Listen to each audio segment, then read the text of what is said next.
आज इस press conference में आप सबका स्वागत है। जैसा आप जानते हैं, राहुल गांधी ने एक ट्वीट किया है जिसमें वो खुलकर रॉबर्ट वाड्रा के समर्थन में आ गए। राहुल गांधी का कहना है कि my brother in law and his family have been hounded for the last 10 years।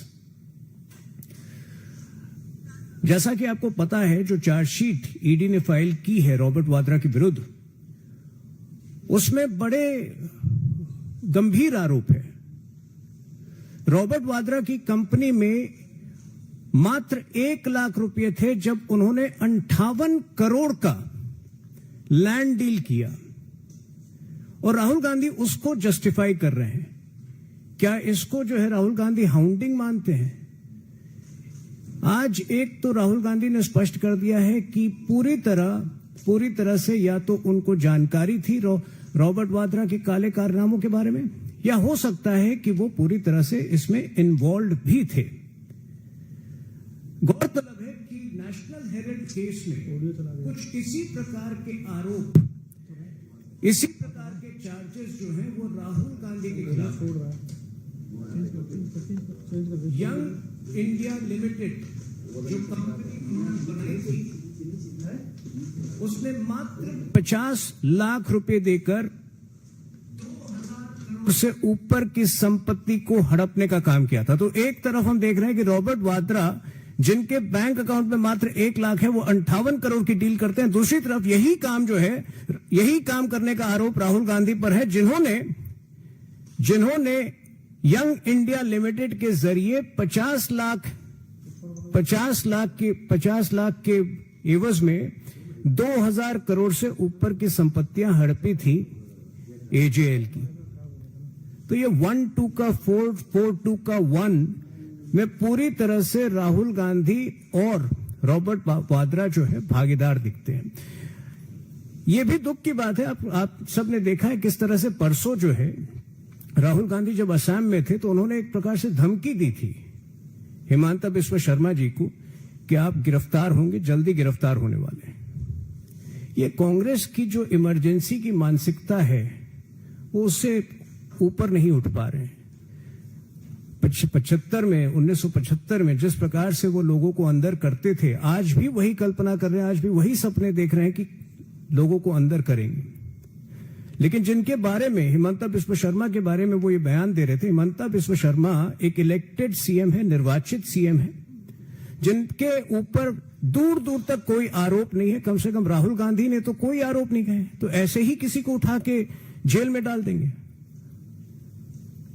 तो जिस प्रकार का उनका ट्वीट रॉबर्ट वाड्रा के संदर्भ में आया है और जिस प्रकार का बयान उन्होंने हिमंता बिस्वा शर्मा जी के विरुद्ध दिया है, एक बार फिर यह दिखाता है कि कांग्रेस पार्टी जो है उसको न्यायिक प्रक्रिया से, जांच की प्रक्रिया से कोई मतलब नहीं है। आज भी वो इमरजेंसी की मानसिकता में यकीन करती है और वही धांधली करना चाहती है देश में जो आज से 50 साल पहले कर रही थी।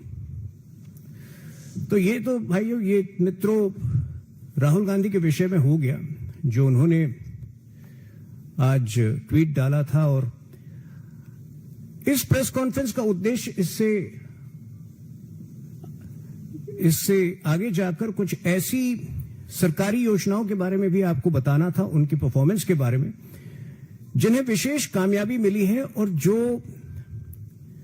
जो गरीबों के जीवन को सार्थक बनाने में बहुत उपयोगी काम कर रहे हैं। पिछले शनिवार प्रधानमंत्री मोदी जी ने, प्लीज थोड़ा मोबाइल मत यूज कीजिए, सब डिस्टर्ब हो रहे हैं यहां पे।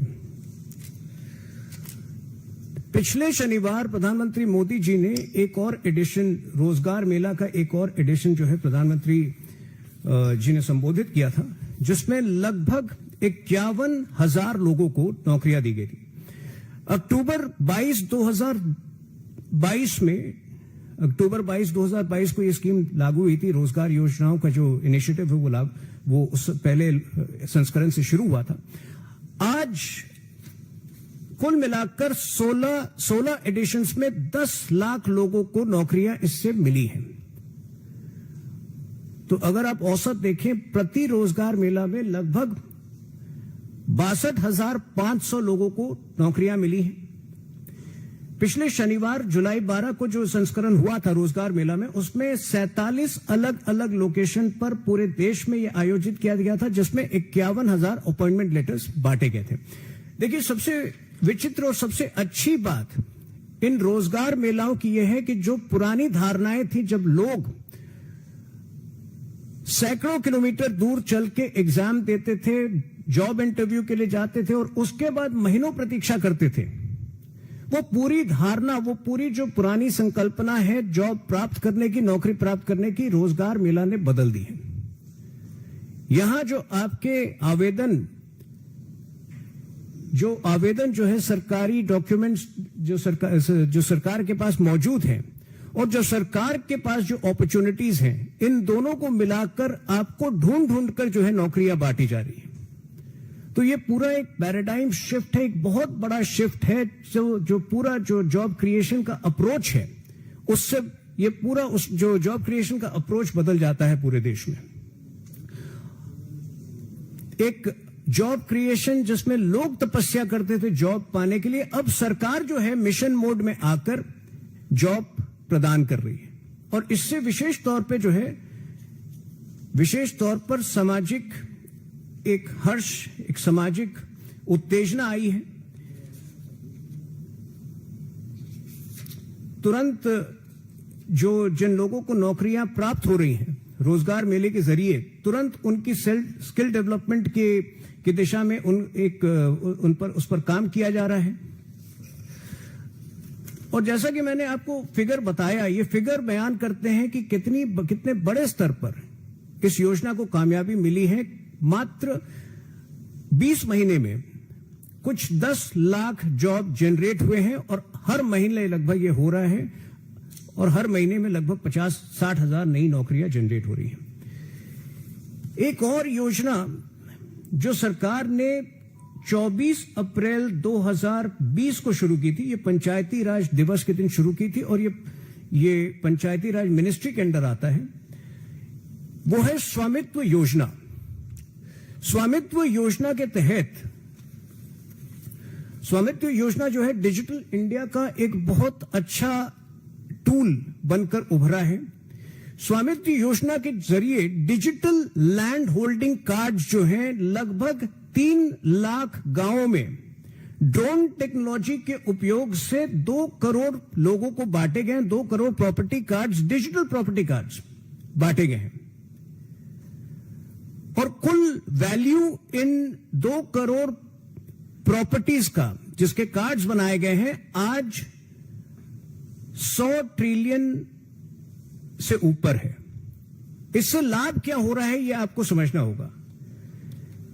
जहां बड़े स्तर पर ग्रामीण क्षेत्रों में जमीन को लेकर विवाद होते थे, डिस्प्यूट्स होते थे, अब जब आपके पास डिजिटाइज्ड कार्ड्स हैं तो इन डिस्प्यूट्स का रेजोल्यूशन, इनका सोल्यूशन भी आसान हुआ है और जो कुल मिलाकर ये डिस्प्यूट्स के एग्जिस्टेंस में भी एक बहुत बड़ी कमी आई है।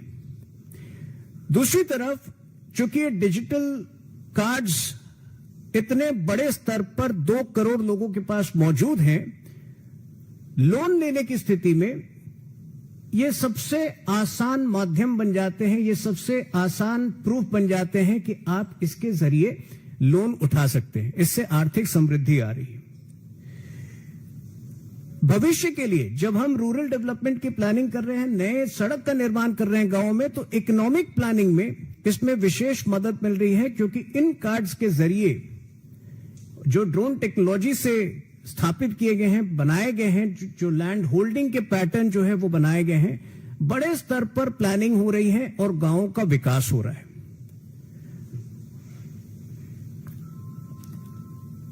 तो आज इसमें एक बार फिर जो डेटा है वो बता रहा है, बयां कर रहा है कि कितने बड़े स्तर पर 2 करोड़ अगर प्रॉपर्टी कार्ड्स केवल पिछले 3.5 साल में, और 3.5 साल भी पूरे नहीं हुए,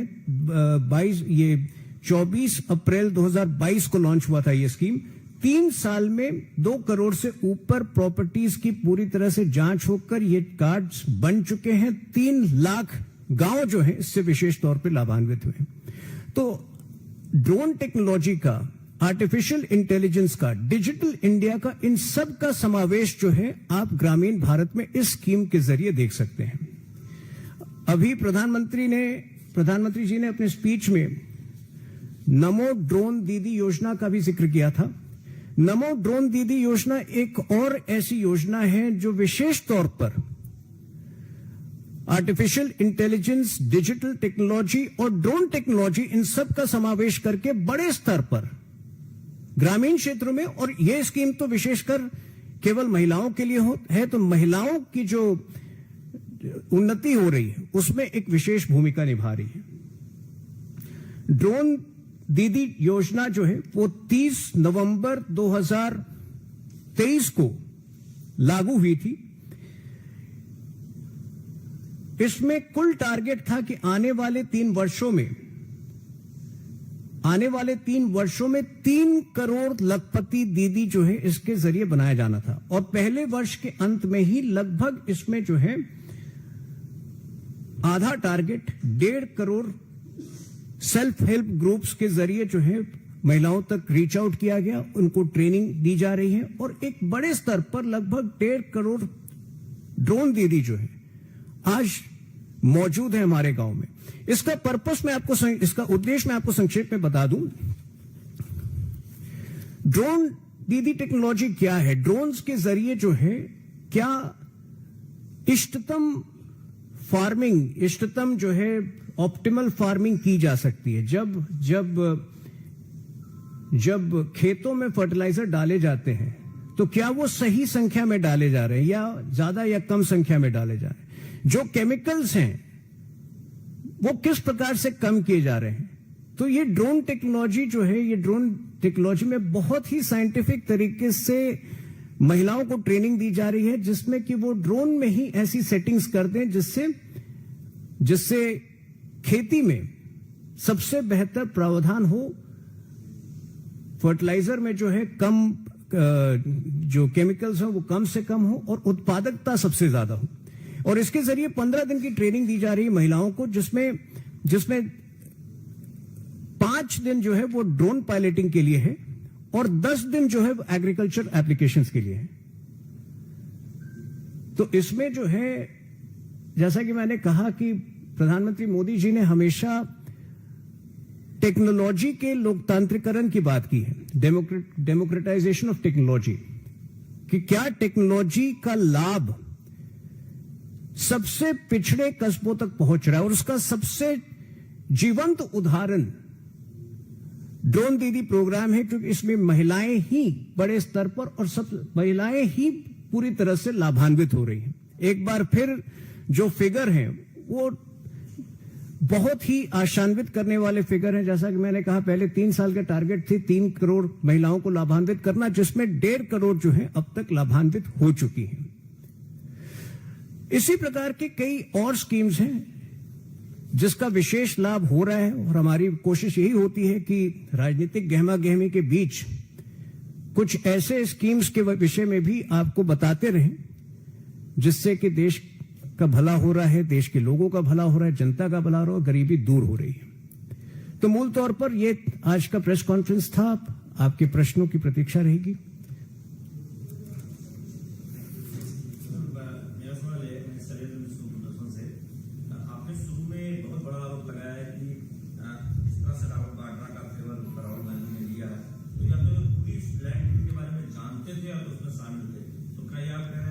मैंने सवाल पूछा है। देखिए, न्यायिक प्रक्रिया का अगर आप सम्मान करते हैं, जब चार्जशीट में स्पष्ट तौर पर लिखा गया है कि 1 लाख बैंक अकाउंट में थे और 1 लाख के होते आप 58 करोड़ का लैंड डील कर रहे थे, तो उसके बाद राहुल गांधी को क्या जरूरत थी कि वो रॉबर्ट वाड्रा के पक्ष में खड़े हो जाए?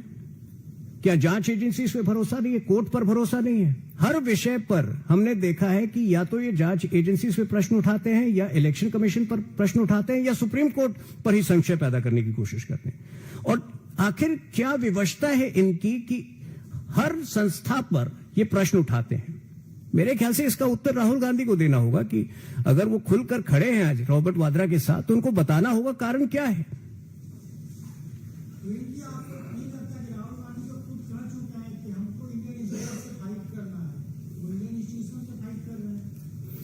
मैं तो बार बार ये कहें ताकि लोगों को पता चले उनकी मानसिकता, ताकि लोगों को बार बार जो है पता चले उनकी नीयत। वो तो हम देख ही रहे हैं। सर, ये कांग्रेस पार्टी लगातार ये आरोप लगाती रही है, ईडी हो या चुनाव अब आ गया, जब कांग्रेस पे अटैक करना है तो आप उधर भूपेश बघेल के बेटे को भी गिरफ्तार कर रहे हैं, इधर रॉबर्ट वाड्रा पे। देखिए, चुनाव इसके अलावा चुनाव आयोग का इस्तेमाल करके बिहार में जो वोटर्स हैं उनको आप परेशान कर रहे हैं, ये तो आरोप है कांग्रेस का। नहीं, कांग्रेस चाहती है, देखिए कांग्रेस का जो सत्ता का नशा है ना वो जा नहीं रहा है। तो कांग्रेस चाहती है कि कोई भी कार्रवाई करने से पहले हम उनसे टाइमिंग पूछें, हम उनके ज्योतिष के पास जाएं। देखिए, सबसे पहले तो जो ईसीआई कार्रवाई कर रही है वो एसआईआर बहुत पहले होना था। अगर विलंबित हो रही है तो जब जागो तब सवेरा, पूरे देश में होना चाहिए एसआईआर। तो हम टाइमिंग नहीं तय करते हैं। दूसरा, जो ईडी पर भी निरंतर संशय पैदा किया जाता है कि ईडी की कार्रवाई की टाइमिंग पर, मैं आपको एक उदाहरण दे रहा हूं। नवंबर 2023 में 3 राज्यों के चुनाव हुए थे, मध्य प्रदेश, छत्तीसगढ़, राजस्थान। अब उसके कुछ एक हफ्ते बाद जो है कांग्रेस के एक एमपी होते थे साहू जी, झारखंड के, जिनके घर से 330 करोड़ निकले थे। तो अगर हम चाहते तो नवंबर में चुनाव के पहले करा सकते थे, उसके बाद क्यों कराएं? देखिए, ईडी हो या ईसीआई, वो अपना काम करेगी। चुनाव हर 6 महीने में होते हैं। अभी बिहार का चुनाव होगा अक्टूबर नवंबर में, उसके 4 महीने बाद 4 और राज्य के चुनाव है। तो ईसीआई जो है या ईडी अपना काम तो नहीं बंद कर देगी ना, जैसा कांग्रेस पार्टी चाहती है। मेरा प्रश्न है, कांग्रेस एक आरोप लगा रही है कि मोदी सरकार अपने नफा नुकसान के हिसाब से जो हमारे महापुरुष भारतीय इतिहास में उनके साथ व्यवहार करती है। उनका कहना है कि अकबर को अभी एनसीईआरटी की पुस्तक से हटाया जा रहा है, जबकि महज 2 साल पहले G20 की बैठक जो हुई थी तो उसमें एक बुकलेट छपवाया था विदेश मंत्रालय ने, उसमें बताया था भारत का मदर ऑफ डेमोक्रेसी, उसमें अकबर की बहुत महिमा मंडल की।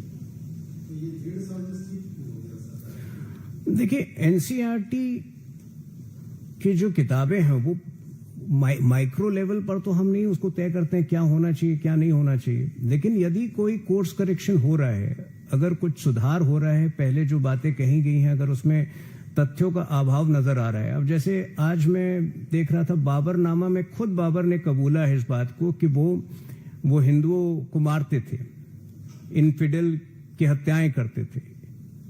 इनफिडल मतलब जो इस्लाम नहीं फॉलो करता है, तो हर उस धर्म के व्यक्ति को से वो नफरत करते थे। तो अगर बाबरनामा को ही आप नहीं फॉलो करें और आप सेक्युलरिज्म के एवज में कुछ भी परोसे, तो मेरे ख्याल से ये उचित नहीं है। एनसीईआरटी जो कर रही है वो एक अगर कोर्स करेक्शन है तो उसका स्वागत होना चाहिए। लेकिन हाँ, किस तथ्यों को वेरीफाई करना जो है हिस्टोरियंस के लिए बहुत जरूरी होता है।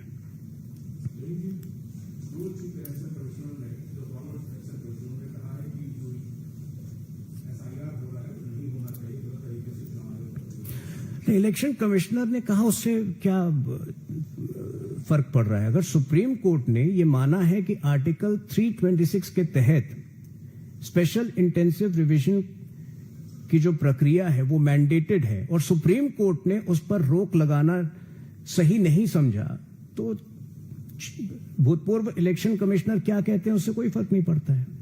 और अब मामला सुप्रीम कोर्ट में 28 को दोबारा सुनवाई होगी। मुझे नहीं लगता है कि इसमें कहीं से कोई बाधा आने वाली है।